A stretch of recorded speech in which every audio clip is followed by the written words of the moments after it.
Hello everyone, here we are on Monday the 3rd of August. I'm just about ready to start my daily stitching, and I thought today we might do some scroll stitch because a few people saw this one from late July, and a few people said, oh, I'll have a go at that, and then a bit later a few people said I can't make it work. so I thought I'd do a little bit more of that, and so you can see how it works. And what I've got here is it's a little sort of practice demonstration piece, proper demonstration mode today. I'm just going to show you on here how it works normally, because on today's stitching I'm going to do a little variation of it. So I'll show you it straight first. So you bring your thread up where you want it, take a little stitch in and out, make sure you have the thread that you've just brought up, not the thread from the needle, the thread that you've just brought up, having coming underneath the needle, and then just repeat that. So back in a little bit ahead and a little stitch, and the thread coming underneath, and it's just like that. I think the temptation can be to put your needle back into there, but that will result in that will give you chain stitch. Okay, so make sure that you're not going into that little loop there, you're going in a little bit ahead, and it travels quite quickly, and it just makes this nice little sort of scrolly stitch, which is why it's called scroll stitch, I guess. And that's all there is to it. Okay, so that's scroll stitch normally, and as I said, I'm going to do a little variation on it. Okay, so I'm going to start with that scroll stitch. What I'm going to do next is do one facing the other way. So again, I'm coming a little bit beyond the stitch, the last stitch, another little stitch like that. This time I'm having the thread coming from the other side. So you end up with this kind of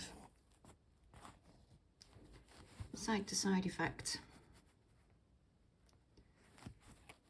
So that's a couple of ways to do scroll stitch. I'm sure there are more that have yet to be discovered, by me anyway. So just concentrating and making sure they're going opposite ways. And all I'm doing there is just moving the thread where necessary, just to make sure it goes around the right way. So I think what I'm going to do then, just tweak that a bit because it's standing up rather than lying down. That's better. So now I'm probably just going to come back the other way and do the same thing. And I may just fill it with stripes of that. Let's see.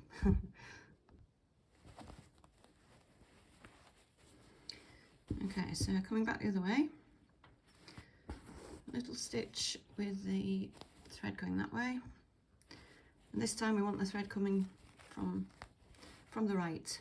I should get used to saying right and left, shouldn't I? I can't always remember which is which. So this time coming from the left, and this time coming from the right. And I guess you could do all kinds of variations. You know, you could do 2 to the left and 2 to the right, or whatever, really. And you can see it, you know, it fills up quite quickly. It's quite a quick and easy stitch to do. So let's just have another row coming back this way. What I'm going to try and do here is end up with one in the middle, so it's roughly symmetrical, because symmetry is sometimes a good thing, isn't it? I'm just going to turn that around. The cloth can be quite unwieldy at this time of year because you've got such a lot of it done, and you kind of, when you've got it the other way up, you're kind of working across the far side of it. That's a bit too big a gap, isn't it? I'm just going to go back and do that again.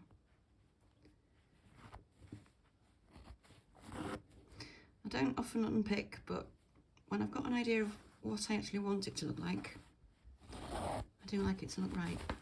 I'm just going to bring that back a little bit further across.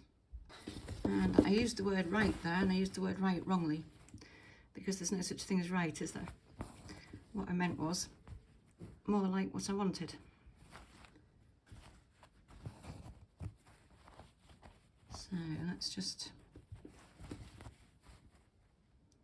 wrestle that to where we need it to be. And all we're doing is just side to side with the thread going alternate ways.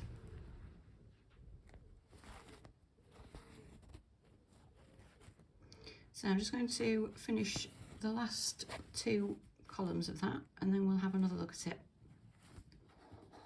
Okay, so that's my 5 rows of scroll stitch, variation on scroll stitch finished, and I'm thinking it needs something just in between. So I've got some silk pearl 12 in sort of peachy, apricotty kind of colours, and I'm just going to do a little running stitch in between, and that's going to be enough for today, I think.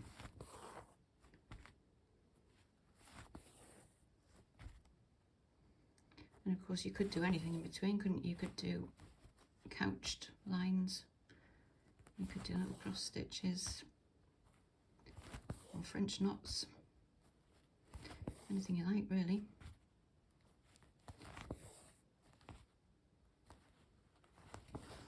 So I'm just going to fill in these columns with a bit of